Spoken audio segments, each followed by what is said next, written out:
Hey everyone! In today's video, I just wanted to go ahead and talk a little bit about Dares of Eternity and the absolute abysmal grind that is farming the red border Dares of Eternity weapons. So for me, I'm done with, I think, 3 of the red borders. I'm only missing the Wastelander. I need one of those, one of the half-truths. I think it's called the half-truths. Yeah, the half-truths. And then I'm missing one, or no, sorry, I'm missing 3 of the Battler, which is the main reason of doing this, was for the Battler and then obviously the shotgun as well. I want to craft both of them because in PvP they are fantastic shotgun, they are fantastic SMG and shotgun.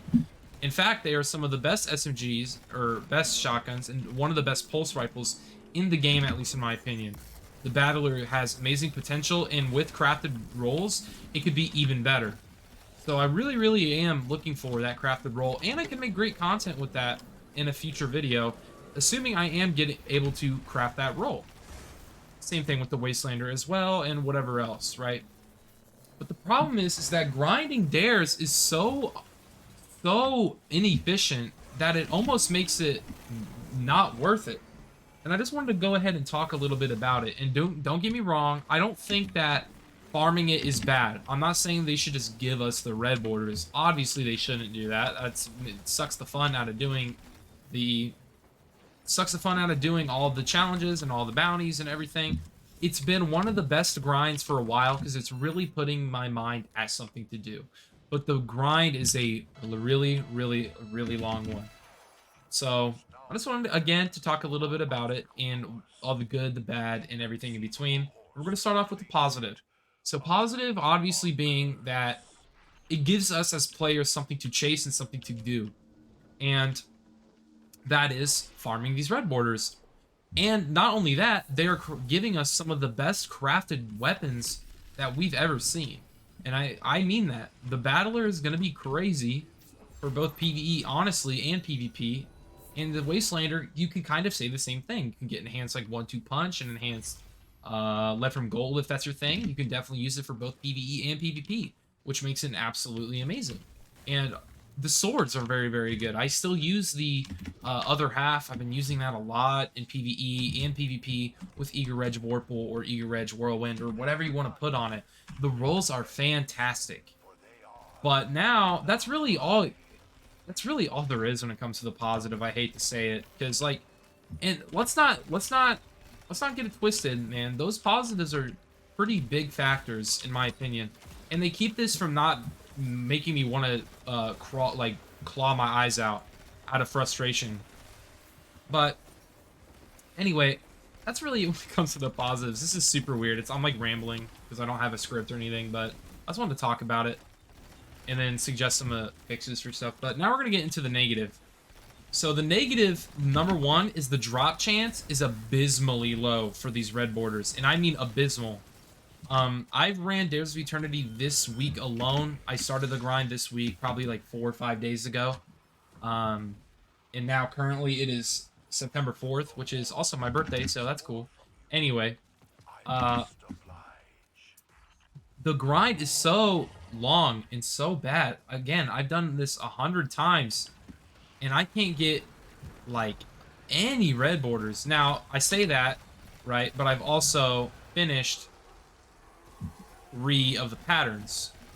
But so why am I complaining? Well, the thing is though I have completed all of 3 patterns, that being the sorry, I'm losing my train of thought. The grenade launcher, the trace rifle, and the other half sword. I have done a ton of this for little to no payout. And let me explain why, like, it's not as good as you think it is. Like, oh, you crafted half the weapons. Well, the thing is I've only gotten probably around 5 of those things, and then after such, I'm not really getting those red borders too often anymore. In fact, I'm not really getting a lot of any red borders. Off of 20 to 40 keys around that notion, I've only gotten about 2 red borders. And you can understand how that gets really bad, considering you can only hold up at a time 41 keys.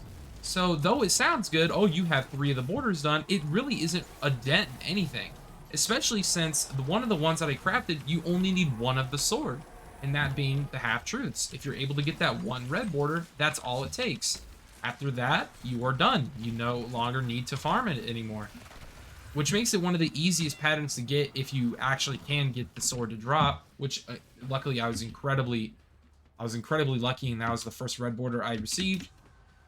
But anyway, the drop chance is abysmally low. So out of like the 11 red borders that I've acquired, and that being 3 of the patterns I unlocked, I've opened over 100 to maybe even 150 keys. So the ratio is extremely low, and I don't know what the percents are, but that also doesn't keep into account duplicates and things I've gotten for like the Wastelander and other things like that. So obviously the numbers aren't exact, but I just wanted to come and say that. Number 2, because the grind is so long and so just mind-numbing, it makes Dares of Eternity extremely boring to do. Now, overall, I think Dares is a solid game mode. I don't think it's too bad at all. I think it can be fun when you do it with friends, or even when you're just chilling, listening to music, or doing something. It can be fun. And getting these keys and getting a bunch of coins is cool. And I like doing it and stuff. I don't necessarily hate Dares or anything like that. But oh my goodness, man. When you do the same activity hundreds of times, or over 100 times over one weekend, it can get a little boring. It very much can.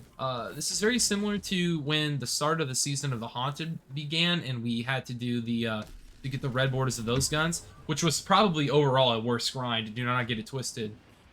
But same kind of thing is happening with Dares of Eternity, which sucks, but it is what it is. Now, I wanted to come on and really just give a little bit of fixes, I guess you could say, to make this grind not as bad and make it more fun for the player and for everybody involved. So for one, what I would do is I would up the chance or up the amount of keys that you can get in one time. Maybe you can increase it from 1 key to 2 keys, and increase the cap that you get for the keys, just to make the experience still a grind. You don't want to not make it a grind, but you want to make it fun for your player as well. So where if they're doing it 100 times, they always feel like they're getting a good payout. Because most times when I do this, I'm only getting 3 coins and 1 key. But if there's like a treasurer, then sometimes I'll get 2 keys and 6 coins. Or if there's a lightning round, which is extremely rare, by the way. I've done this like 20 times in a row with no lightning round. So that's very, very unfortunate there. But it is what it is at the end of the day. So yeah, maybe sweeten the pot a little bit and make it a little bit better grind for the player. That would be section number 1, or fix number 1. Fix number 2 is make it a little bit easier to get the red borders. Now, I'm not saying like every single time you open it, you are guaranteed a red border. If you want to keep the same rates, I think that is okay to do. Just make sure there might be a bigger protection for it. And what I mean by that is if I finish a pattern for a gun and it's done, maybe make it so it's a less likely chance for me to get that roll, or that red border, I should say, again. And then make it higher chance for ones that I haven't completed, just so I know that even if I do get a red border, it's most likely going to be for a weapon that I have not completed. That way, it's not like, oh, I just want battlers or whatnot. And I think that would be a much more fair option. And then obviously number 3, or whatever you could want to call it, would be to just simply increase the drop chance of red borders in total. So maybe out of like 5 keys, you're guaranteed 1 red border, or 10 keys, or whatever you want to do it. Because again, I've turned in like 20 and only gotten maybe 1 red border, which is an extremely low drop chance. And I think that definitely needs to be increased. But I know this is a super random video, but I just wanted to really just come on and talk about this grind, because it's been absolutely brutal for me. It's getting really, really mind-numbing because the drop chance is so low. And I kind of just want to rant a little bit about it. Now, again, just to keep it as fair as possible, I still think Dares is cool. I like Dares a lot. I still think it's fun. But I do think that there should be a higher incentive, or not an incentive, a better chance at some of these things to drop and make it a much better experience overall. So I don't have to do 150, 200 of these without the red borders that are needed to complete all of the patterns, which is hopefully what we can do at the end of the day. But again, I know this is really random, but thank you all for listening if you care to listen. But thank you all so very much for watching, and I'll catch you in the next one.